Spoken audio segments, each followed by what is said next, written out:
talk about today. Okay, so let's get started then. Here we are. We're recording episode 2. What is this? Can you remind our listeners? For those of you who don't know what you're listening to, this is Out of Touch, a Hall & Oates podcast with Dr. Naomi and Mary Kay. It's Dr. Naomi Carol Schoenfeld. Dr. Naomi Carol Schoenfeld. Excuse me. So much, people. But today we're going to kick it off with some Abandoned Luncheonette, which, as some of you may know, was the second studio album by Hall & Oates. Came out in 1973. Who can name their first album? Naomi? Well, their first album, I believe, it was Whole Oats. Yes. And it was not a success. No, it was not a success. With a name like that, it's very surprising, actually. Like Whole Oats, and talk about puns. I mean, clearly. Right. And also the cover art for Whole Oats is pretty fantastic. And I would like to have it on a t-shirt. So we should do that. But Whole Oats is another album. We're diving into the second album, and don't think we're going to necessarily do every song on this album. Like, let's just acknowledge that it's a little early to go in so deep, but we are going to be doing an extremely deep cut today. Yeah, today's a deep cut. We're going to look into Laughing Boy. Laughing Boy, which is an 8-minute song.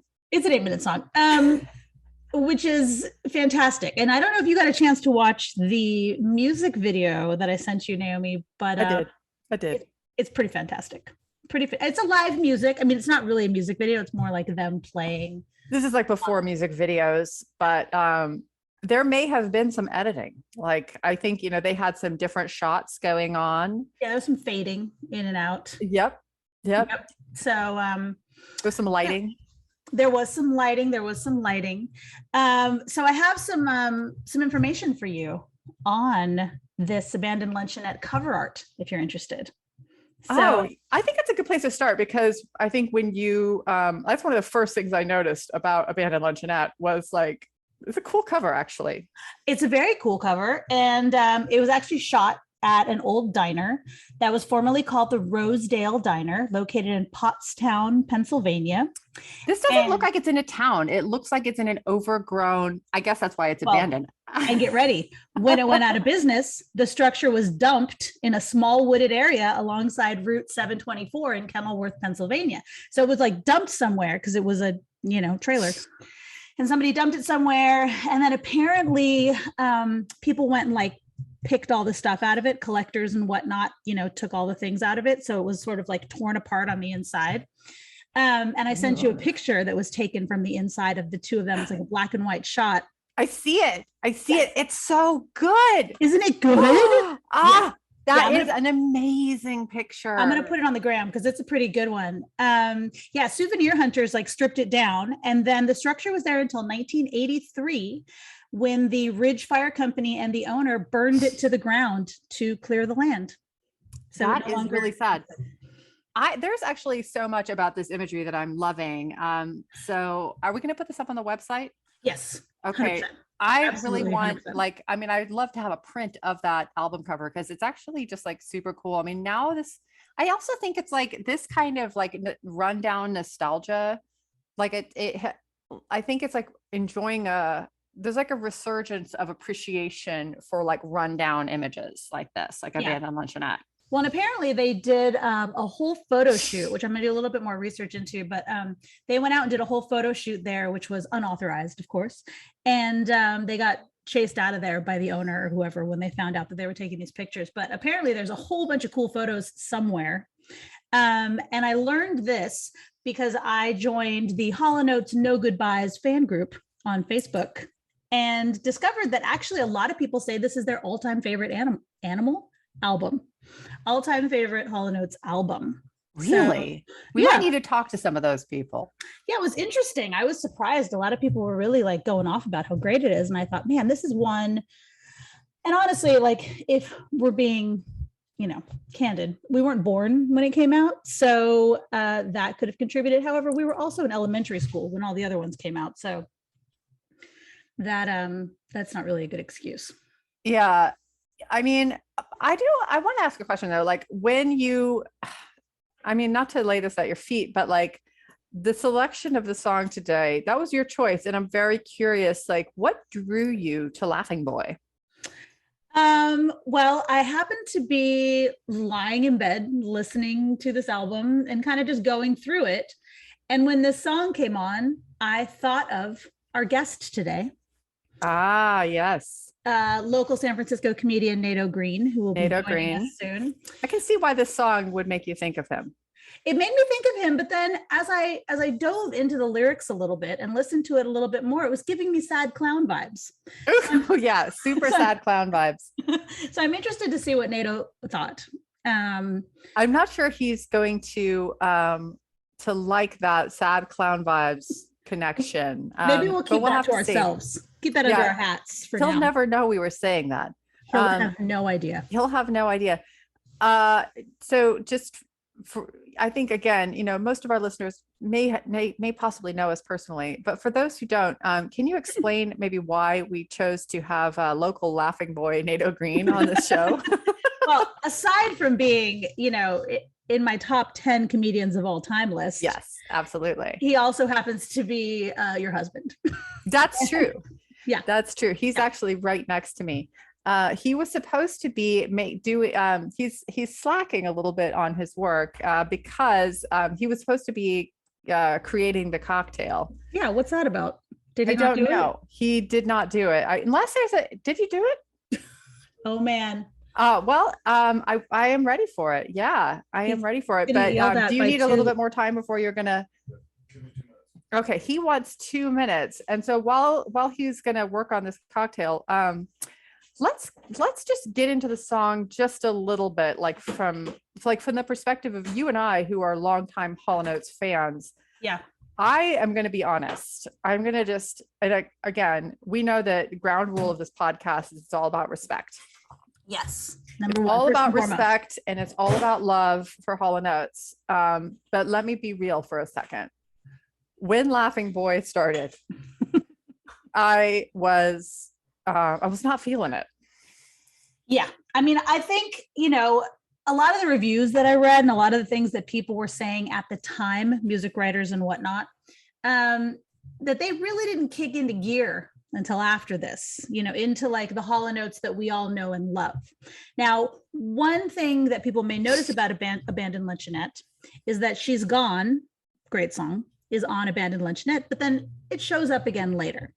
Yeah. Now, what happened was they switched recording companies and re-released She's Gone in 1976. And it was like a huge hit. It went up to like number 4 on the charts. Like everyone loved it, went crazy for it. So we'll have to get into that another time. But that was kind of the song from this album that really went crazy. And that's why I was really surprised when I went into that Facebook group today and people were really talking about like Abandoned Luncheonette was their favorite album and they loved it. And it was to them the most soulful. It felt very like the roots for Hall & Oates, you know, like where their roots were, which I thought was really interesting. So I spent a little bit more time with it. You know, I think you and I being 80s kids, children of the 80s, we're used to like the bops, you know, we're used to the out of touches and the, you know, the man eaters and all of that. And that's kind of like our jam. And of course, it's got some really classic 70s moments. Like, I think there was a flute did you hear that flute? Yeah. Yeah. Well, there's some horns. There's, you know, a lot of sort of really interesting choices. That rock flute though. Remember how I'm just guessing you have an ear for flute, what with your history with the flute. Well, yes. As people may or may not know, I played the flute in elementary and middle school. Gave it up when I got to high school because go figure, no one wants to play the flute in high school. And then Lizzo came and made the flute cool again. Yeah. I have to say, the first time I saw Lizzo play the flute, I was like, oh, she's such a queen to really commit to playing that flute. I love her so much. Maybe she was, well, Lizzo's probably too young to know about Abandoned Luncheonette and the flute solo and Laughing Boy. Yeah. Caught on a limb and say that Lizzo has not heard the flute solo in Abandoned Luncheonette. So you don't think that was what inspired her? So I hope we don't look back on this episode and she's she comes out and says, "That's my favorite Hall & Oates song." And you realize, you know what? I mean, maybe it is. maybe it is. But that's okay. All right. So we have so Nato is bringing the cocktail. I'm gonna switch up the microphones here. I'm about to bring on our very special guest, comedian, extremely well known in the 94110, but also far beyond that, the 94112, the 94115, and a lot of other zip codes and some area codes. That's just like this is like wife's prerogative or whatever. Of course, I get to make fun of this man that I live with, who is my husband and partner of many years, but he is in fact quite funny and quite good at making cocktails. But one thing he is quite bad at is being a fan of Hall & Oates. What? Yeah, it's not like he is like against Hall & Oates per se, but he was, I mean, Nato, why don't you introduce yourself in all of your facets and then start off with your general opening position on Hall & Oates before we dive into the song of the day and the cocktail of the day. What's up, Mary Kay? What's up, Nato? How's it going? I'm digging your look. The kids that are listening can't see your look, but I'm feeling it. It's got real dad vibes. I'm into it. Oh, the dad vibes are strong right now. Dad vibes are strong. So what is it? I want to hear about your whole vibe with Hall & Oates. Like, what's your deal? What are your feelings? My feelings are sort of, frankly, indifferent. I mean, like, I'm aware, like, I'm not a Hall & Oates hater. I'm like aware of Hall & Oates as part of American culture, but like, like, I was thinking about this recently, like, there are some kinds of music that I know a lot about and other kinds of music that I don't know, like, particularly within the canon of American popular music, that I'm like vaguely aware of, but don't, like, I've never listened to a Rolling Stones album. Oh, interesting. I've never listened to any Cure album. What? Like I know. Like, got a lot of holes. But he loves Buckethead. But I've listened, thank God. to like every single Parliament Funkadelic album, you know. Right. So Bungo Mungo. Yeah, I mean, lots of obscure stuff. Chumbawamba. Like, Parliament is not obscure. Okay? Parliament's not obscure. Not obscure. But and like my working hypothesis about this, having spent these many years with Naomi, is that like I was into pop music, like whatever was on the radio in elementary school, and then as I became a teenager, like what I was into was what I could see live in the Bay Area. And so like if you didn't grow up around a live music scene, I feel like how you develop your taste in music is going to be different. And I just like grew up, like I was going to see like Jane's Addiction and the Pixies, you know. He's just bragging right now. Like, yeah, I think this is just you bragging. No. Like I'm not trying. And Mr. Bungle, like, you know, I saw Mike Patton pee in a shoe and throw it at the audience. It was a great time. It's like I'm not like, I mean, I saw Primus like a lot of times, and I understand that Primus is like cool if you're a nerd who's into that kind of music, but like, you know, definitely not in the canon of American pop. So it just like, I understand that it's weird to me that I know like you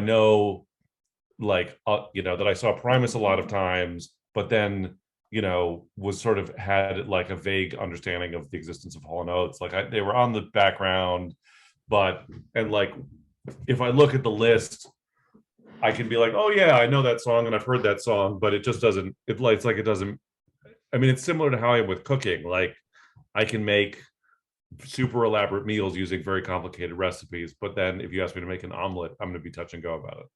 Interesting. Okay, this is fascinating, by the way. This is all super fascinating.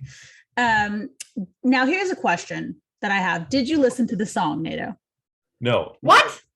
But I gave you one assignment. No, you gave me so many assignments. There was a lot of assigning. For the listeners at home, this is what it sounds like when a husband gets yelled at by two wives at the same time. Yeah, I sort of feel like both of you are my wife somehow. Yes, by association, for sure. Well, should we take a pause and listen to the song? Yeah, we got to pause. There was something else. I was say something else very important. Uh, It's got to be important. because I did figure out the cocktail. Oh yes. So tell us about this cocktail. Is it called But the how can Laughing you Boy? make the cocktail if you didn't listen to the song? Because like if you give a cocktail assignment, the first question is, does this cocktail already exist? Right? That seems like a reasonable place to start. Okay. And Yeah. so I went online and I looked, and someone had already made a cocktail called the Laughing Boy. And so, and as it happened, I didn't have the exact ingredients, but I had close enough. So I made a reasonable. What do you think of it? It's pretty good. I like it. Yeah. What's in it?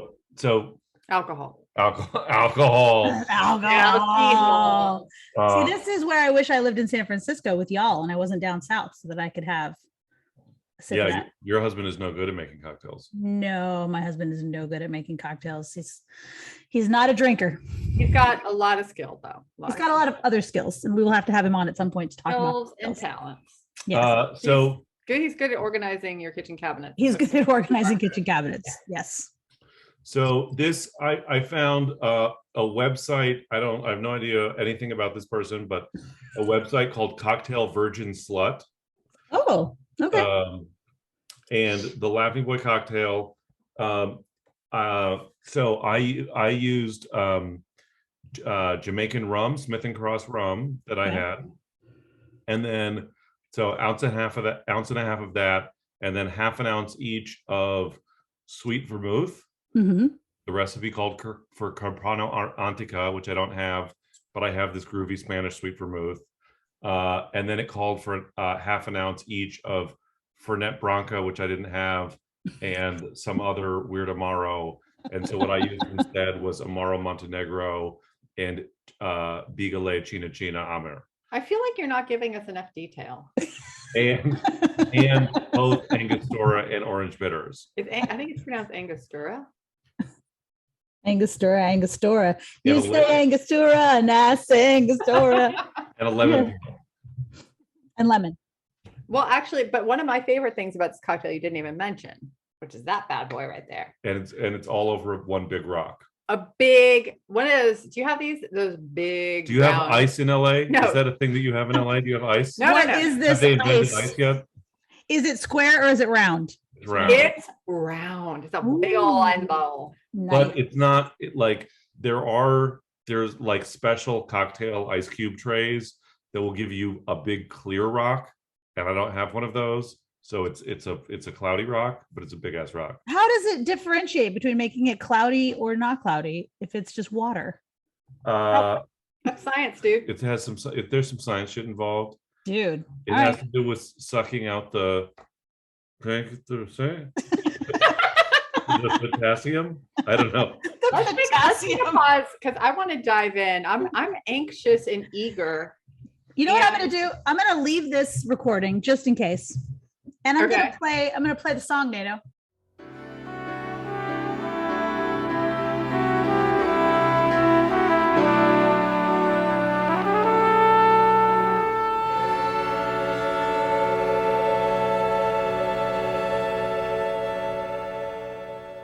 Okay.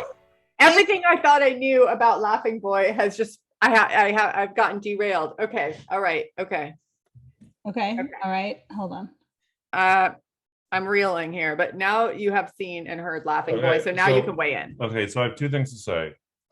First of all, I have to continually remind myself that Daryl Hall and Daryl Hannah are not the same person. What? Because they're both pretty blonde Daryl H from the 80s. Interesting. Are you like Daryl blind? I have Daryl blindness. And then the other thing is, obviously, what is happening in that video is heroin. What? What are you talking about? 100%. That you think that Laughing Boy is about heroin? No, but I think everyone they're on a heroin bender in that video. Really? Yes. Okay, show me why? Why do you think that? Because they're I really did not catch that. They're and I work in addiction medicine. yeah. Because a little bit they're nodding off, You know what I mean? Just because you're nodding off No, doesn't mean they're no, nodding no. off. It's not, I was being listened to like they can't get through a complete lyric or verse or coherent thought. You know, they're sort of rambling a little bit and then restart. Oh yeah, and then another thing.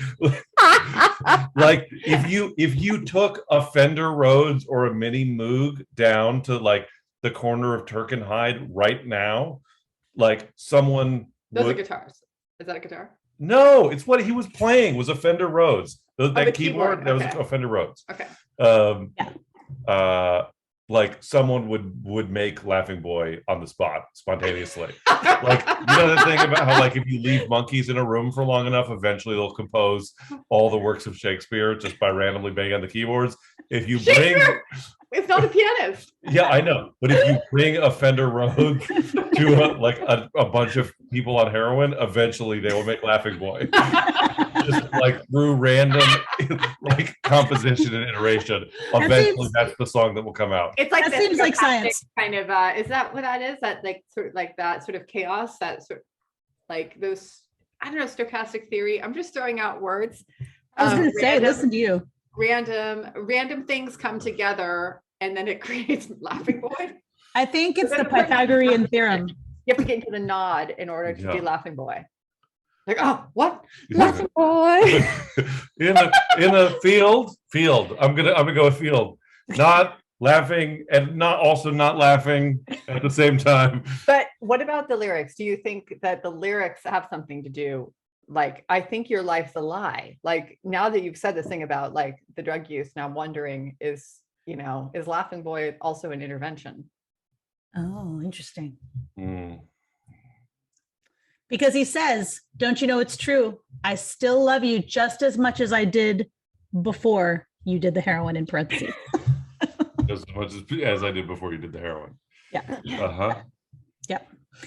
I really wanted this song to be about a stand-up comedian. And I'm learning that heroin and stand-up comedy are apparently two different things. Well, wait a second. Let's not be hasty here. Let's first consider the possibility that Laughing Boy is about comedy. We do have an expert here, because it's true that a lot of comedians, what they're expressing on the outside. I'm going to ask you a question, right? This is rather than assume, like, is it the case that sometimes comedians will tell a joke, but that joke is actually like a cover for deep pain? Oof. Like in the song Laughing Boy. Laughing with the laugh being a lie and everything, Uh-huh. The doctor gets deep. I mean, there is like this idea that like comedians are all sad clowns or whatever. Oh, did you hear us talking about sad clowns earlier? Yeah, I did hear you say that. Oh, you were supposed to hear that. Because I was right over there. We were totally not talking about you though. Yeah, no, not at all. Yeah, I'm heavy on the sad, light on the clown. But like I know some comedians like who argue that comedians are not more like inclined towards mental illness or depression than anyone else. It's just that we do it in public. And so it's more visible than other types of people.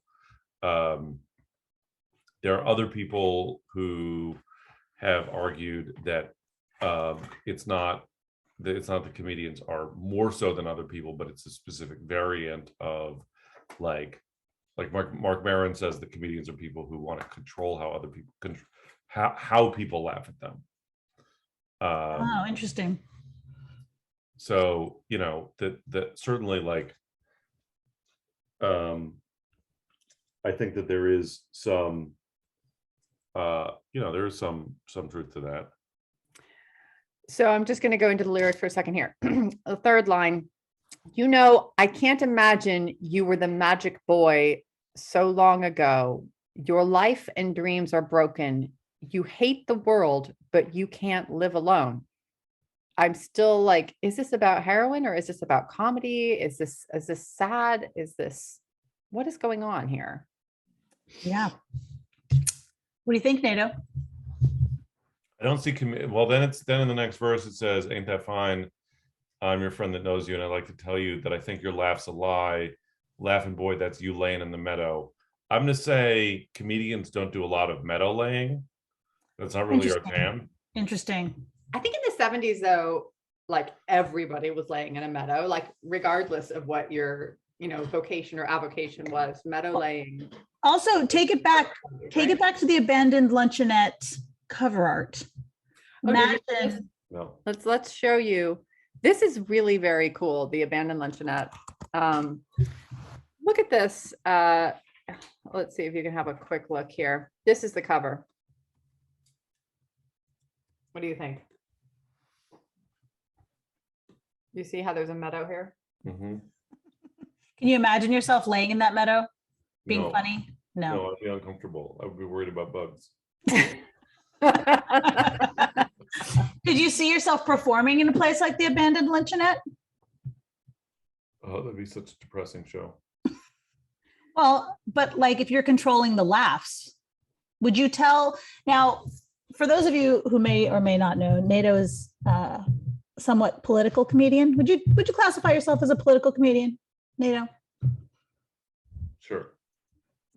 Sure. So if you were in a place called the Abandoned Luncheonette, would you still do the same type of comedy, or would you switch it up a bit? No, I don't really change up. I mean, I would rather, I certainly, I know a lot of comics, you might say, more popular or successful comics that me will like adjust their material to their audience. Mhm. And I don't like doing that. I feel like my job is to figure out how to convey my ideas to any particular audience. Interesting. And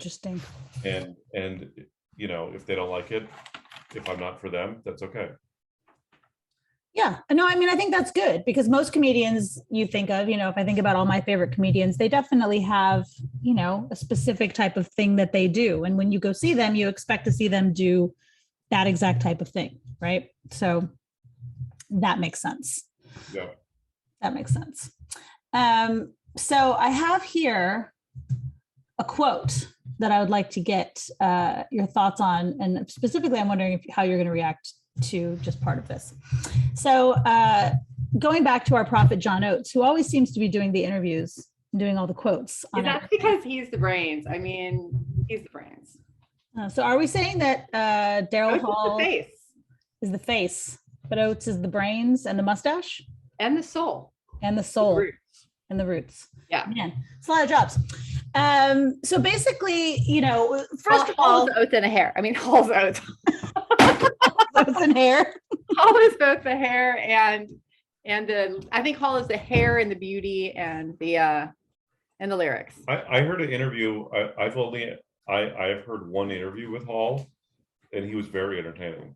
Really? Yeah. Well, I mean, have you ever watched what's his show? At Home with Daryl Hall? Why can I not remember the name of his show?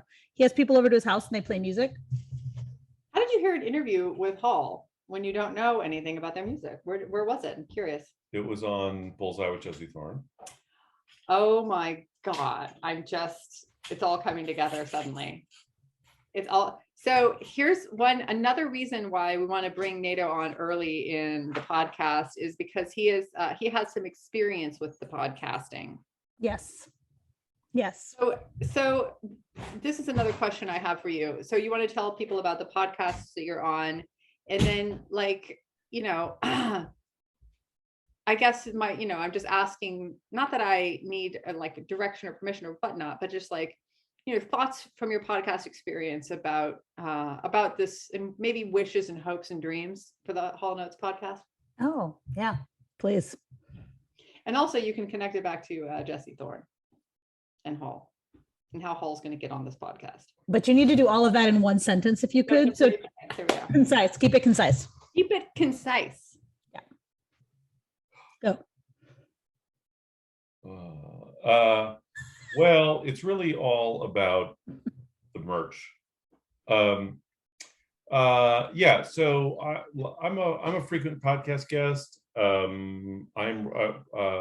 The podcasts that I'm regularly on are the Bitchuation Room with Francesca Fiorentini, and The Bugle with Andy Zaltzman, and then other spin-off podcasts, what I think of as the Bugle family of extended universe podcasts.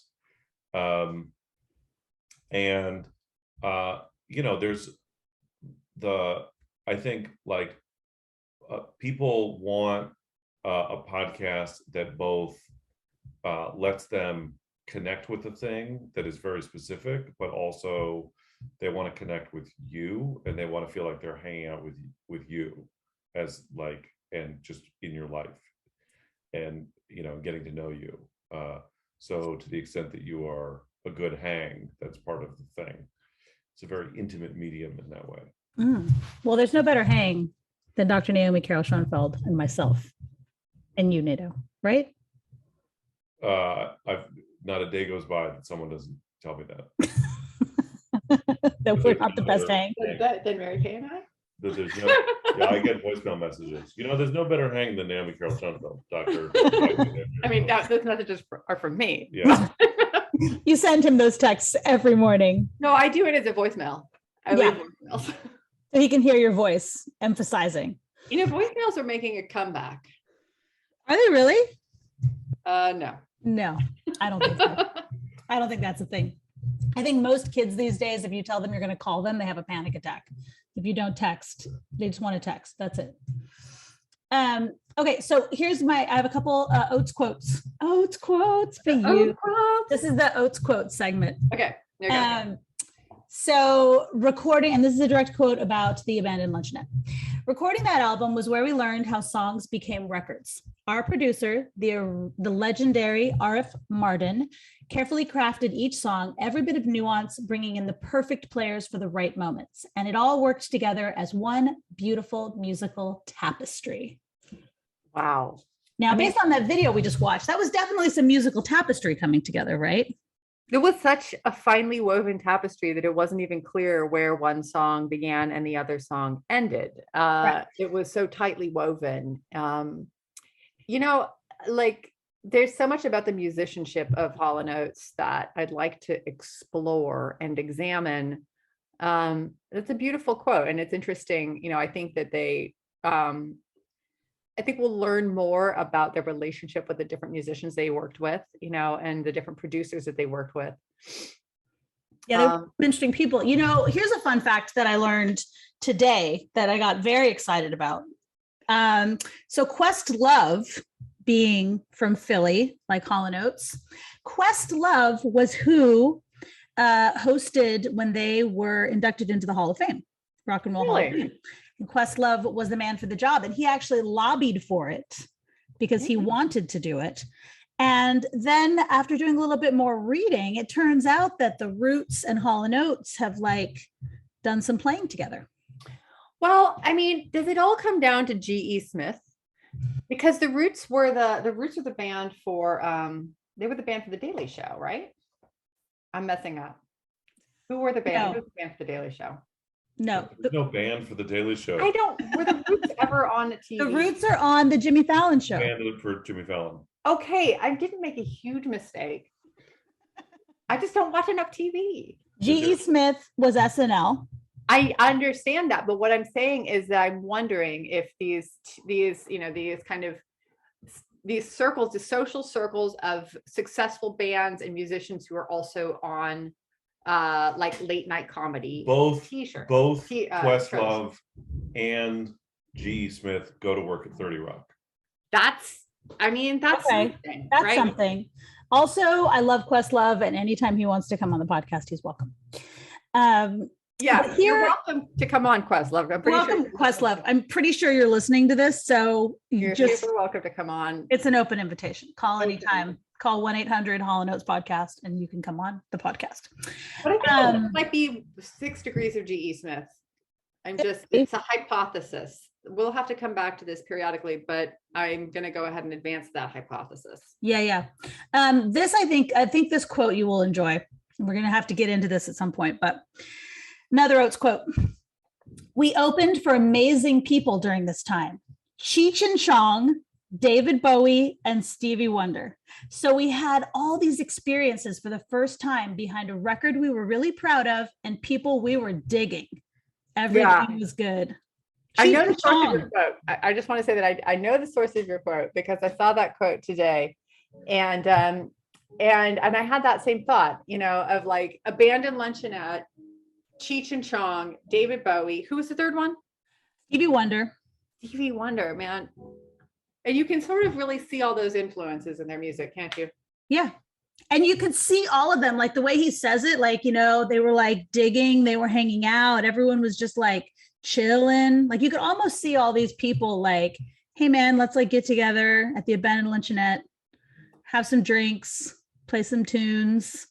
In my brain, that would be a really fun party. Why Cheech and Chong are there, I'm not really sure, but I enjoy that they are there because they open for lots of different 70s musicians. I'm wondering if that might be the case. Yeah, that's what I'm wondering now, because Cheech and Chong, as most of you know, are not musicians. But Nato, here's a question: comedy and music often go hand in hand. And forth, like musicians opening for comedians and vice versa. I think. I know of it more the other way, like of comedians opening for musicians, like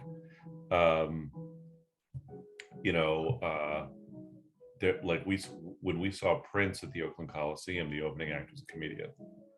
I don't remember. That's funny because I remember a lot of things about that night, but I do not remember the comedian. Who was it? Do you remember? I do. I think his name was Arnez James. Arnez James. All right, we gotta look that up. I think that was his name.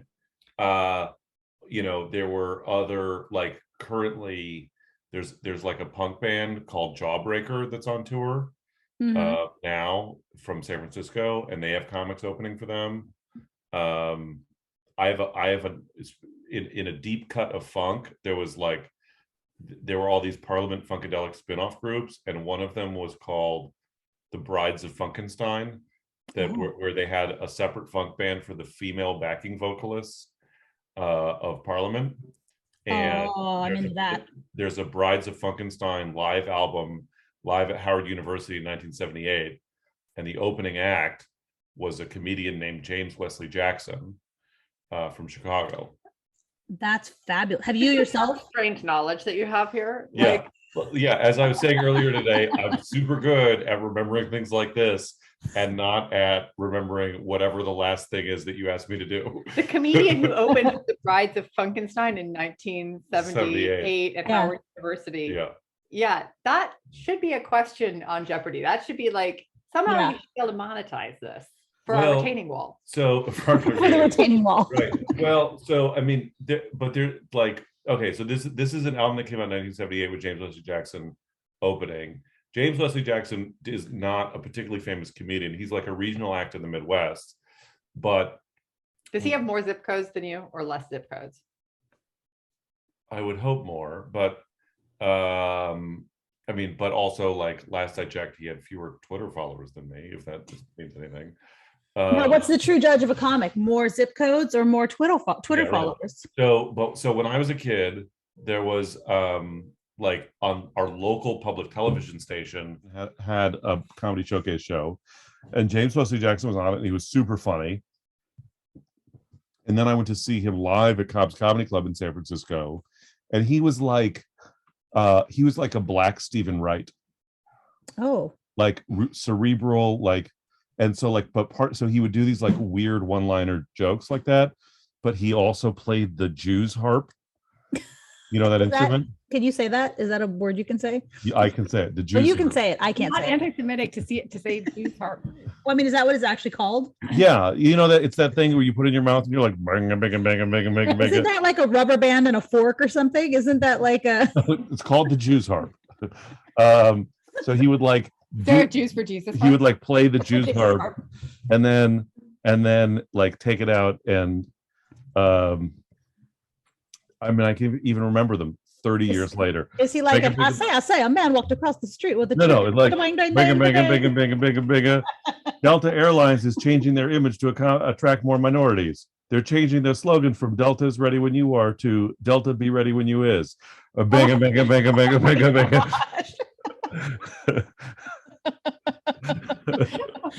so many things that are wrong with what's happening right now, but I'm just gonna go with it. So, but check this out. There's a twist. Just when you thought Just when you thought you understood What was happening? So I went to see him at Cobb's when I was a teenager, and it turned out that my mom knew him in high school. So when my mom was in high school in Chicago, she like organized a student walkout over like some like public school desegregation fight, and he was involved as an activist or like somehow was mentoring student organizers at the time. And so like then because of me going to see him at the comedy club, like somehow he reconnected with my mom, and they got to have this like moment about reminiscing about this incredible organizing they had done in the 60s. Interesting. That's fascinating.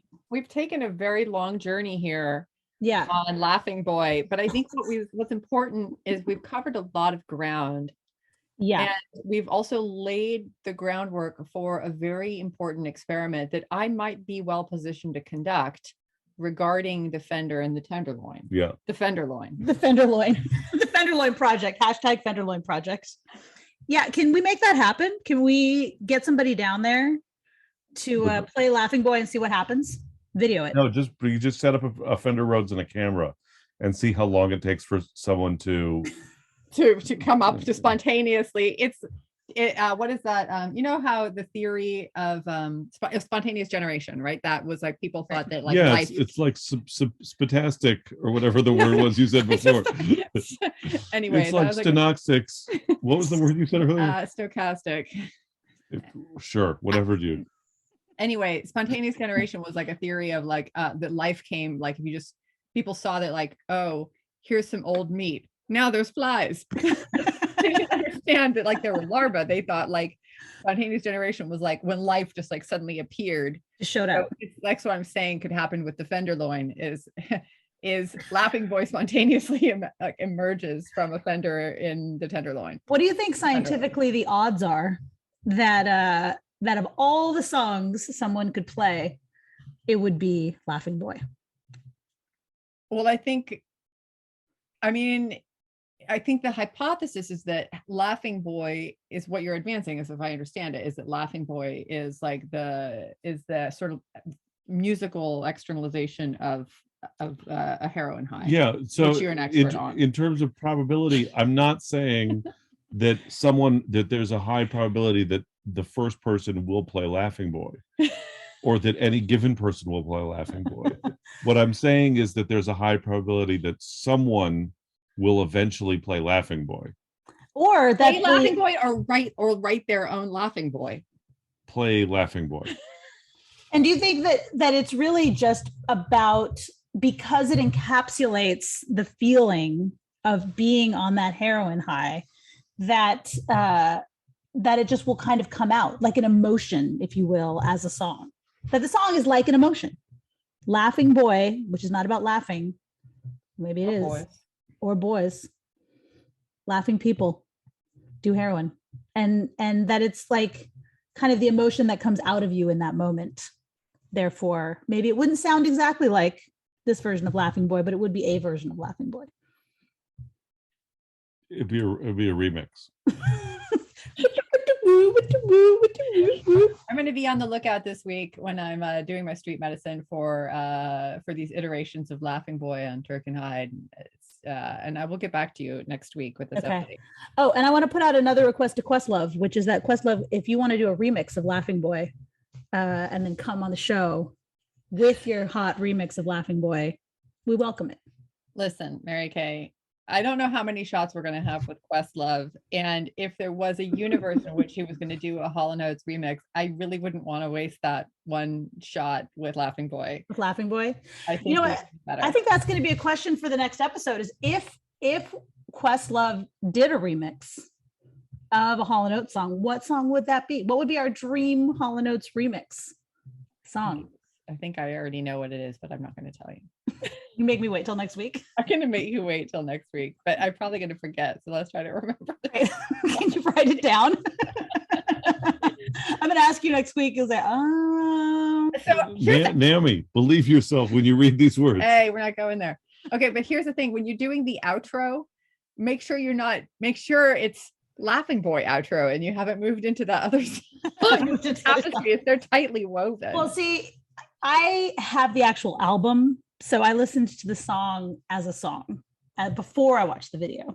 Okay. Which is how I was confused about the flute solo, which now I know why you were talking about the flute solo, because it was in a different song. And it also wasn't a flute solo. It also wasn't a flute solo. Didn't you say that Duran Duran also had a song called Laughing Boy? I said that. Yes. Did you know this? And the irony is that I was listening to Duran Duran this morning. I have had Duran Duran in my head all week. And as I was doing my research for this episode, I came across that. I'm like, I don't know this Duran Duran song. Meanwhile, I've been listening to Duran Duran all week.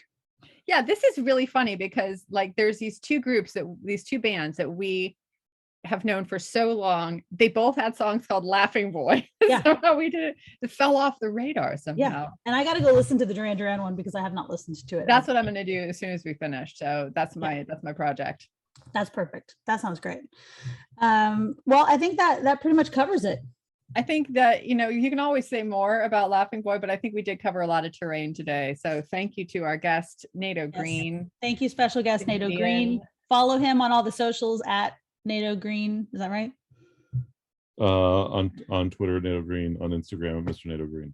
Mr. Nato Green. Follow all of you.